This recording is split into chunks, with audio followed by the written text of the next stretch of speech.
राहुरी अहमदनगर में कनोबा देव उर्फ हजरत बाबा रमजान दरगाह पुरानी 8-1200 साल पुरानी वक्फ बोर्ड में वह रजिस्टर्ड है, लेकिन वहां कुछ लोग जाकर जबरदस्ती पूजा कर रहे हैं।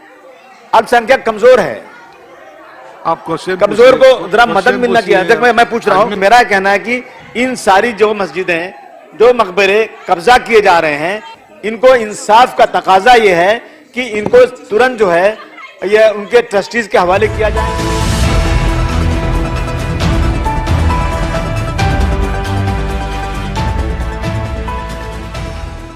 दरगाह को जो है जिस तरह से उसके जो रजिस्टर है वो उसके अंदर अपना वक्फ बोर्ड के अंदर रजिस्टर है, और एक बार वक्फ बोर्ड में जो है रजिस्टर हो गए ना, वो हट नहीं सकती कभी लाइफ में। वो बोर्ड रजिस्टर है, उसके जो है ट्रस्टीज लोग हैं, उसके लोग उसको देखते हैं वो लोग।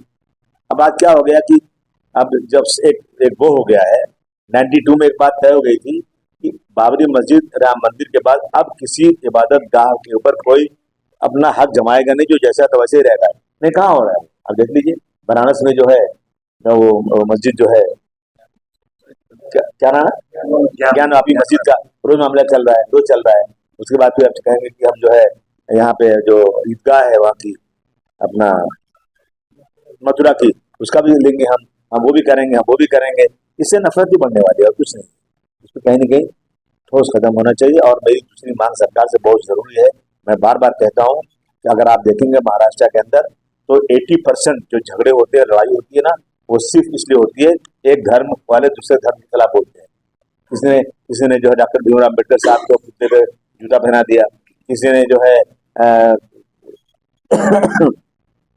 कोई देवी देवता को गाली दिया, किसी ने रसूलुल्लाह सल्लल्लाहु अलैहि वसल्लम को के खिलाफ बोल दिया।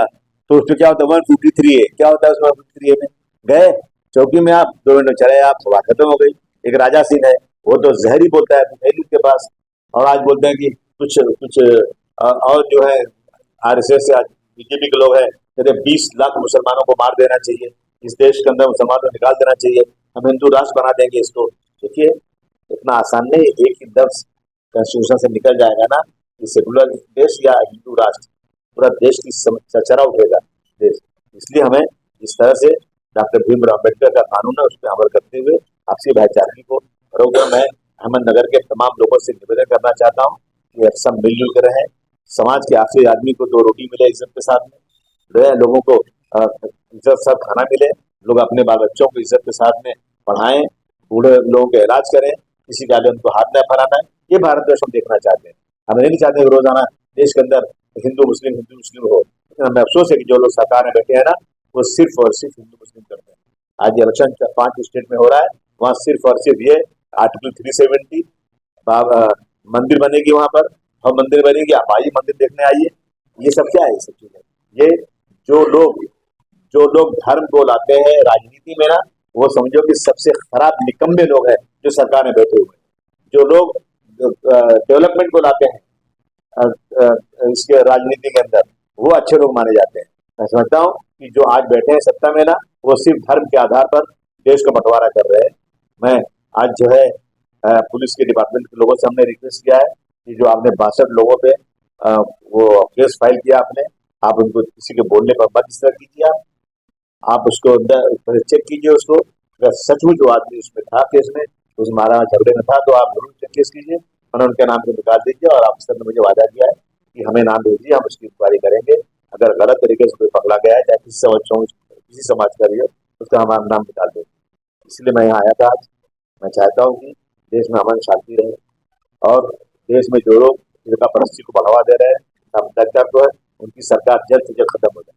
पहले गीत गाया जाता था, सारे जहां से अच्छा हिंदुस्तान हमारा, हम बुलबुलें हैं उसके ये गुलसिता हमारा। लेकिन अब बुलबुल खत्म हो गया है, किसी गुलिस्तान में बुलबुल नजर नहीं आता, बुलबुल की जगह पे उल्लू नजर आता है।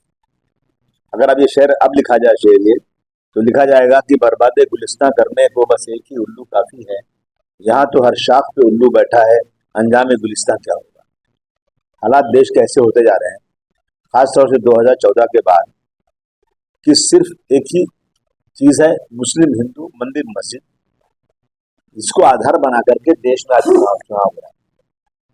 जानबूझ करके सरकार में जो सरकारें बची हैं, वो झगड़े को खत्म नहीं कराना चाहती, वो झगड़े को और बढ़ाना चाहती है, किस तरह से इनके आपस में झगड़ा चले और हमारा पोलराइजेशन।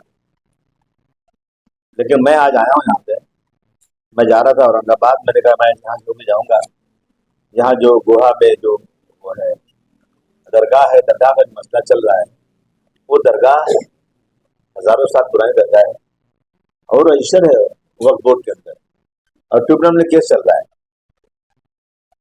लेकिन अब ये हो गया, फैशन बन गया है कि जब से राम मंदिर या बाबरी मस्जिद बोलिया, इतना लंबा विवाद था, जब सुप्रीम कोर्ट में केस आया तो जज साहब, सुप्रीम कोर्ट के जज साहब ने कहा कि मैं आस्था के ऊपर कोई भी मैं फैसला नहीं करूंगा।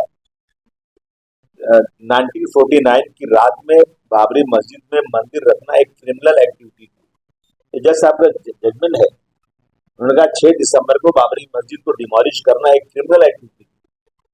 हम बहुत खुश थे कि आस्था पे कोई फैसला नहीं होगा और खुदाई में या कहीं भी ऐसा कुछ मिला नहीं कि मंदिर तोड़ के मस्जिद बनाया गया है। और ये भी तय हो गया था कि 1947 के बाद, आजादी के पहले जो हुआ देश में हुआ, आजादी के बाद जितनी भी इबादत गाहें, चाहे मंदिर हो, मस्जिद हो, दरगाह हो, कोई भी चीज हो, जिस सिचुएशन में रहेगी वैसे रहना चाहिए, सिवाय बाबरी मस्जिद और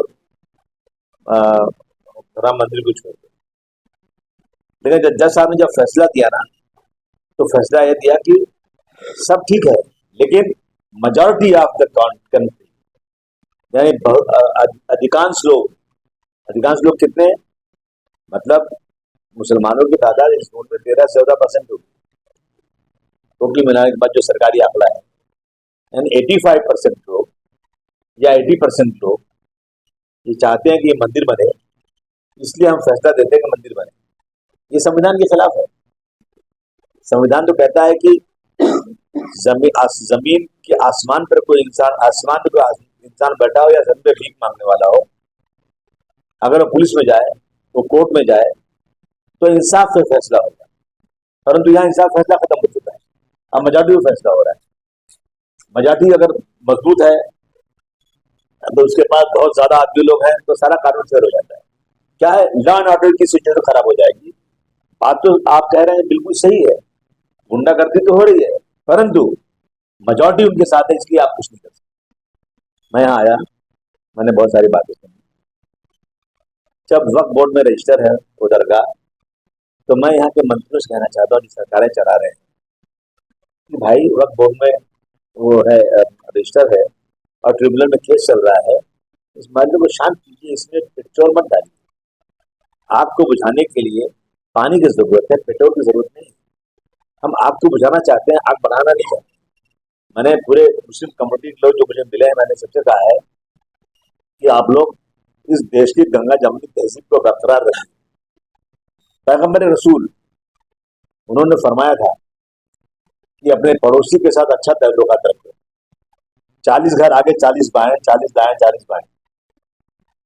हमारी हिस्ट्री ये है कि जब पैगंबर रसूल जाते थे तो एक औरत उनके रोज कूड़ा फेंक देती थी, कचरा फेंक देती थी, लेकिन वो मारते चाहते वो तो उसको मारते थे।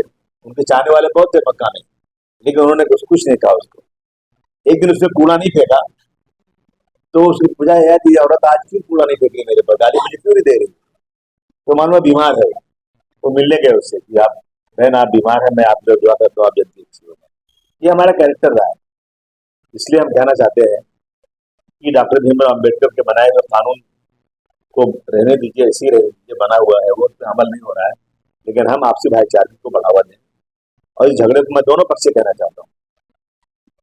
मैं एक राजनीतिक कार्यकर्ता होने के नाते, मैं चाहे हिंदू, मुस्लिम, सिख, ईसाई, पारसी कोई भी हो, सबसे कहना चाहता हूँ कि इस देश के अंदर हम सब भाई भाई की तरह रहना चाहिए, झगड़ा लड़ाई खत्म होना चाहिए।